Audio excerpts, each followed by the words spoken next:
And we're recording live from a secret location. It's the Sungod and we back at it again. We be back at it again so many times. This time episode 97 called Kuubalon. What this chapter deals with, it covers the fight with the Kuubalon. I believe we get our first two named attacks from Gul and Wran. I know for sure from Gul, but I'm not sure if this is Wran's first named attack. I believe maybe when he was fighting the goblins or when he was escaping from the demons, he used a named attack. The Master of Key makes an appearance. And the flare goes off. So, ooh, stuff about to get dookie spooky. That's pretty much it for what happens in this chapter. So, with that out of the way, let's kick this shit. And we pick up exactly where we left off from last time, with Gul and Wran invading the Kuubalon strike, leaving the dog there. Oni-chan, Wadoko. I should have looked that up, but I didn't. He comes crashing down. He sends the dog flying. Gul and the Master of Key by Atemaru in the Koli DC. So we transition over to Wran. He's sliding back. We see the debris flying right past him. He immediately begins to charge up his attack. And what he's doing is he's summoning the spider strings. He rushes in. He ties one of the strings onto a tree branch. And the look on his face, he looks so fucking like dope. He looks so serious. He says, "Go, keep it occupied." So then we switch over to Gul. The dog is all like, Gul is over there pretty much like comforting him. "Sorry, buddy, my reflexes got," he says, "Sorry, buddy, my reflexes got me. Stay right here." And he leaves the bag with the dog, but he slams it on the dog's tail. The dog's like, ah! And I really like this chapter. It was interesting seeing Gul take action. He did a lot more than he did in the fight with the Hobaba, but he honestly really didn't do much this chapter. It didn't really amount to much, but the mission that Wran tasked him with, he did complete it. He looks even cooler. He says, "I'm coming," as he's picking up a rock. By this time, Wran has the Kuubalon almost tangled up. He has like one of his arms tangled and one of his legs. He's like, Wran's like flipping through the air. And this thing is built like, like ridiculously. I thought the thing was skipping, but nah. Y'all be telling y'all I have problems saying LY words. I don't know why. Maybe I be smiling too much. So Gul comes charging in. And what he does is a barrage of kicks, and he's just throwing a bunch of debris at this kangaroo, because that's all what it's amounting to, because this thing is built ridiculously like huge, gigantic, and it's armored. The rock that he kicks at the Kuubalon, I'm gonna call it a dragon roo because I cannot call that thing a Kuubalon naturally. So the rock that he kicks at the armadillo roo does nothing to the back of its head. And that's when Gul begins to release a barrage of attacks with different rocks, sticks, just a bunch of debris. Hurrah! And he's throwing like a lot of pieces at this thing. And this is when we actually get his first named attack. And it's so fucking stupid. It's called Barrage Bam-mah. And basically what he's doing is just creating after images around this armadillo room, as Wran instructed him, creating a distraction. And also at the same time, Wran is continuing his mission in trying to tie up the Kuubalon. The armadillo. God damn it, that thing is gonna kill me this whole chapter. And the dog is impressed. He's like, whoa. Like, okay, hold on, wait. Maybe they could adopt me and keep me safe. And then it's like the lights shut off, thunder starts going off. That's not exactly what happens, but the face that this thing makes is, you know that scene in anime when the room starts turning purple. A simple scene I would give an example for would be when Gul met Miki, when he first pulled up to the Killua estate, and that giant purple dog came out, and the bodyguard, well, the groundskeeper was like, you think you can handle this? Like, you think you can be friends with this creature, dude? Gul's like, I'm scared. No, like there's nothing in this thing's eyes. Mike was cool. Mike, Miki, whatever the fuck you want to call that thing. That was a beast. Simply through and through, that was a beast among beasts. They had nothing in its eyes. And that's the same energy that this thing is giving. The room starts turning purple. And we get a zoom out panel. The armadillo is completely chained up. Chained up. He's just webbed all over neck, stomach, arms, legs, thighs, the hip bone connected to your left bone, or whatever that thing is. And at this point, Gul is skedaddling out the way. He goes and slides right in front of the dogs. And he proceeds to tell Wran, you go, my boy. And then Wran does some type of Doflamingo patriotic string, some overheat, some 16 holy thread bullets. And he calls out his first name attack. And what he does with these strings is, as a string user, you obviously know what he's about to do. And he's about to finish the fight. He says, shadow bang, strangle cut. And we get this cool ass panel of like the spider threads, like, because he just threw them. So some of them are straight, and then like some of them are going like that. It looks really cool. And it just, all you hear is like, crick. We pan to the damn Armarilla dude, the Armarilla Zula dude, whatever the fuck this thing is, the Kuubalon dude. And it does nothing. And it does nothing to this thing. When I was first reading it, I'm like, what did it do? Except piss the fucking creature off. It just goes like, I'm like, what was that? Like, am I missing something here? And Gul goes like, Gul and Wran, what's the hold up?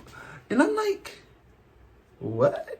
You know, I had to go scroll back up. I'm like, that was the killer series right there. Serious series, Shadow Bang, Strangle Cut. Nothing happened. The thing is like almost laughing at him. The dog is standing on the other side of Gul, like kind of like, dude, get the fuck out the way.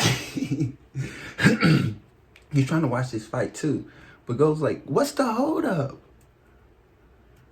And then the dog makes this serious ass face, like he knows what the fuck is going on. He's like, shit really got deep. Like shit really got high, piled high. I didn't know they could stack shit that high. And then Wran turns white. I don't know what the hell is happening with the lightening in this panel. I don't know if they forgot his color, but the man literally turns like pale white. And his hair turns white too. And he got this like little brain blast thing kind of going through his head. But it's more like a shock, kind of like, what the fuck?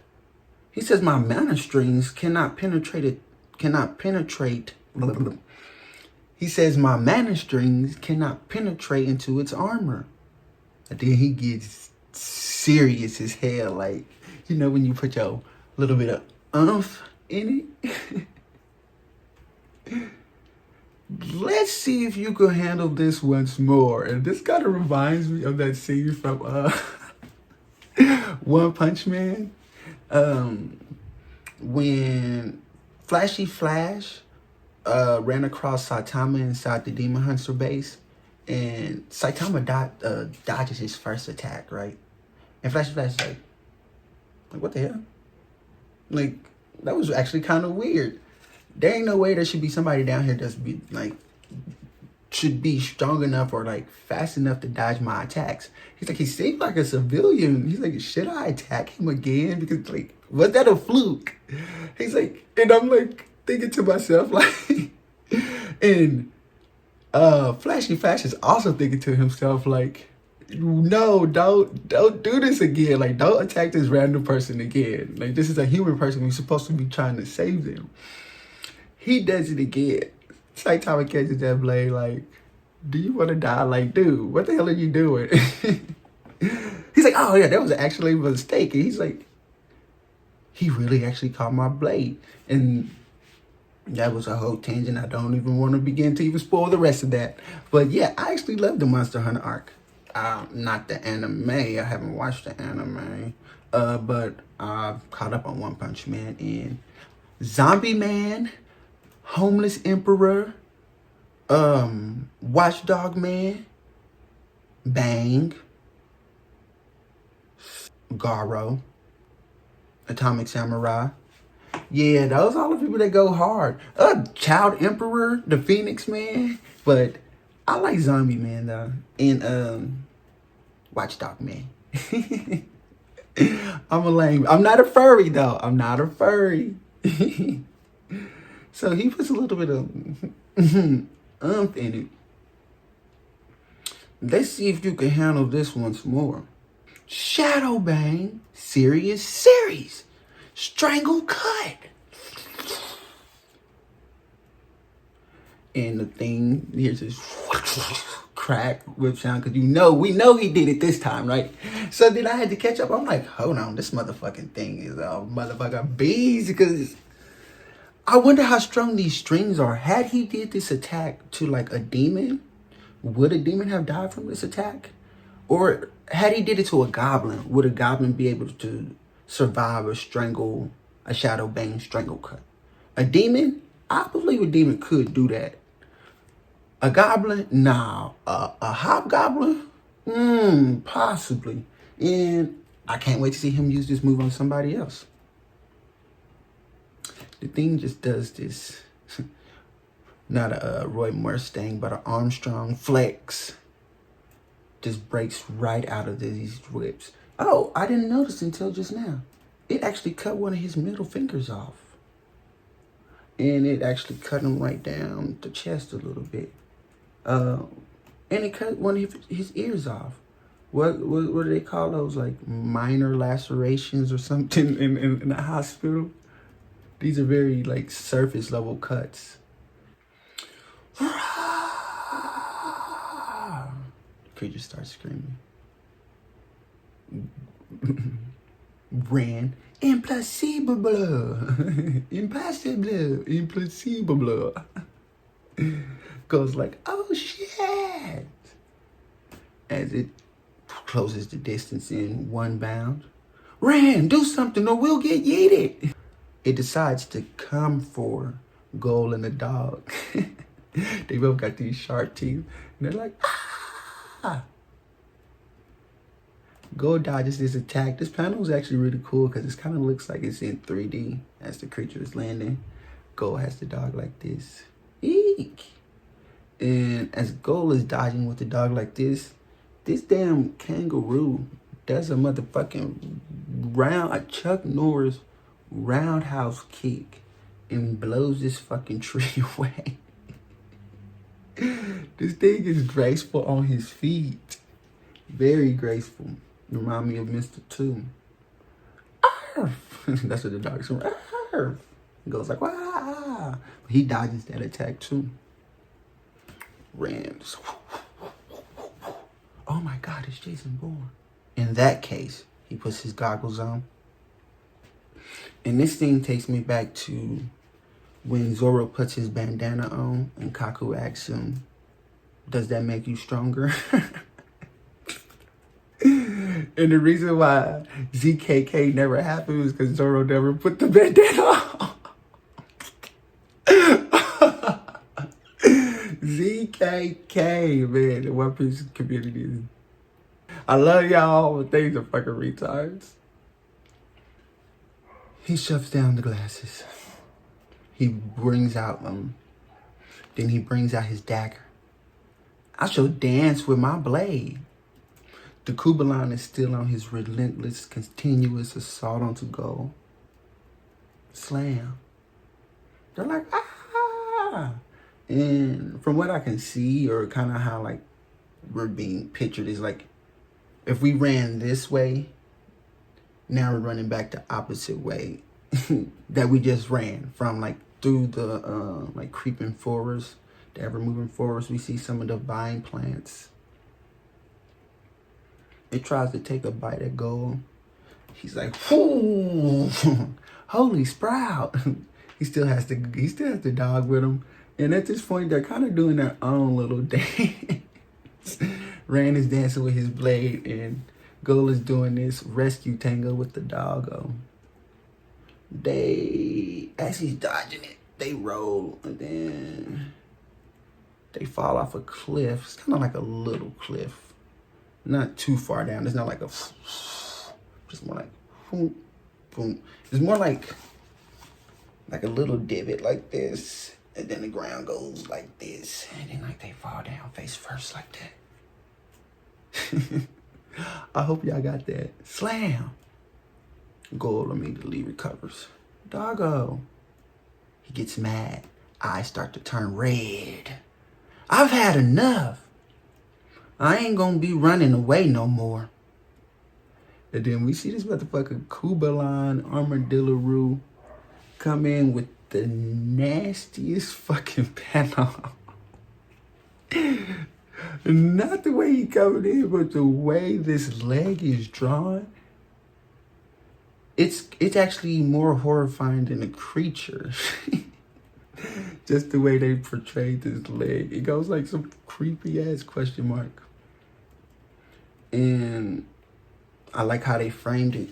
Gul is so small compared to like how big they drew this Kuubalon as he's coming down. Like his foot is like, goes like.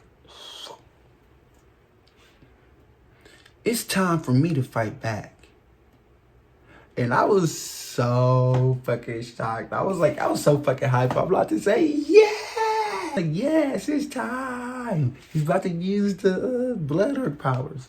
And I liked the situation that they were about to portray it in, because I don't think he was necessarily losing control when he was deciding to go butt kicking time. He made the conscious decision to do that and understand, like, okay, I'm about to put the hurt on this dude. And his body and stuff didn't turn all red, just his eyes. He was just like, he was conscious enough. He's like, okay, I'm about to do this to protect my friend. Like, I'm not about to completely obliterate this fucking kangaroo dillo thing just because like shits and giggles. Like, you get what I'm saying? But no, he doesn't. Right as Gul and the thing is kind of about to clash, the Master Key makes an appearance. And he shoulder checks the armadillo and sends him crashing into the wall. Gul's like, whoa, what the?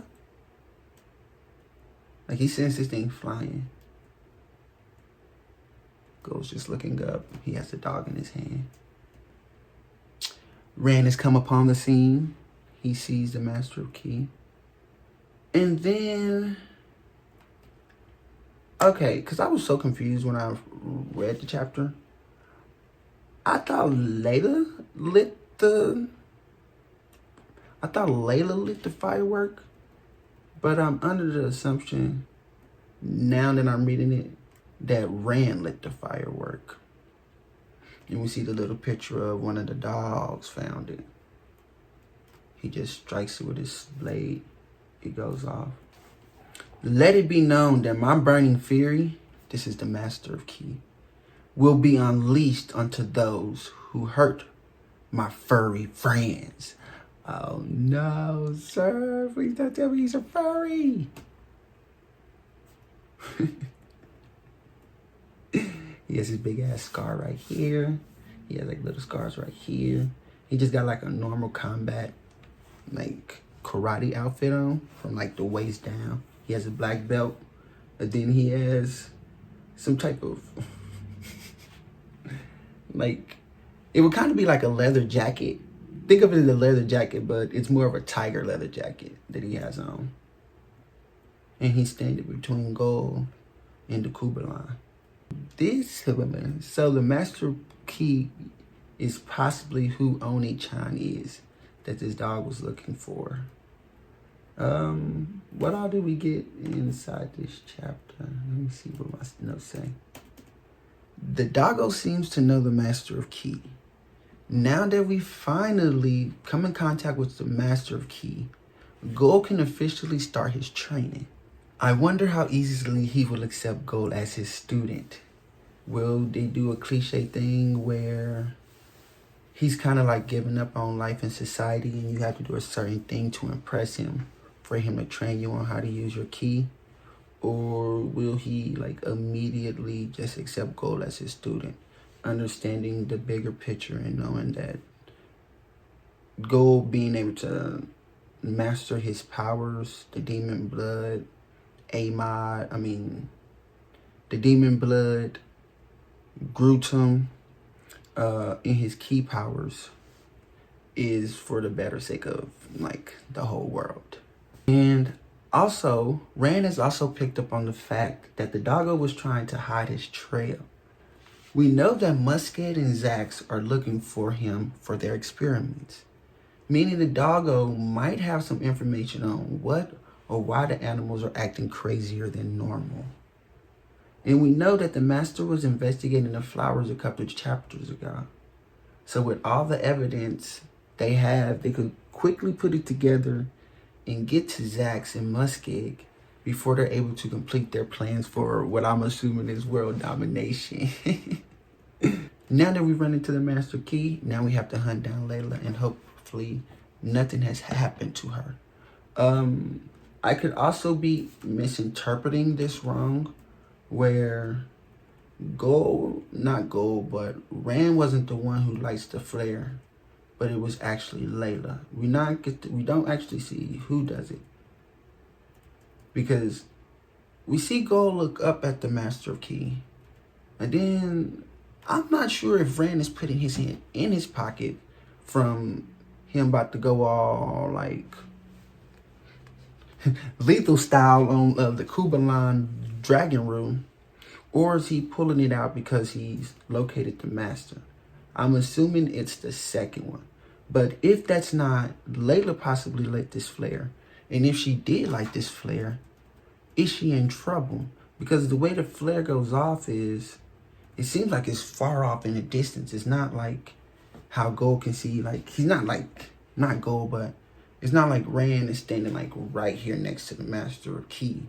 Like the way this firework is going off, like it's far off fuck way on yonder. And how's Wran seeing this right now? If he's just through the bushes or whatever the fuck he's at. Like, anyway. So, yes, those are my thoughts for this chapter. Let's get to the comments from Dusty X75. First, it was the Biden blast. Now we have Obama Barrage. And then Black Blood 1553-2. Okay, but that art on top of, okay, but that art at the top though, XD. I think oh man, y'all, what the hell? I've been slipping. I have not been getting into the avatars of the week. So before we cut this off, before I let the sun god go, let's check out the avatars of the week from last week and this week. Okay, so the avatars from last week, we got T-Raw. He looks like if Frodo Baggins became an adventurer. He has 2 swords and, well, he has 3 swords. He has like a real sword. He has like a dagger back here on his back. And then from his hand, he's actually creating some type of electric fire blade. Then we have Unknown Link. He's a human prince and he looks like Link. That's all I could really say. Or kind of like Deku if he was wearing Zelda's armor. I don't know which one is Zelda. If he was wearing Link's armor. So we don't actually get a Avatar of the Week this week. We get a fan art of the week submitted by Lone 5. And it's Gul, Wran, and Lomi.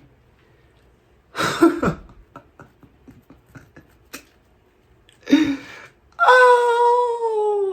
Lord. Somebody, please. And I believe this is the scene when when they just discovered that the goblins were there doing wyvern hunting.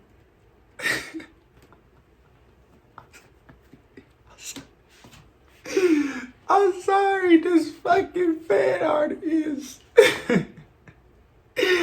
Oh my God, somebody help me, please. Oh my days. That's the end of the chapter. So you guys enjoy the content as always. You know what to do. It's the Sun God.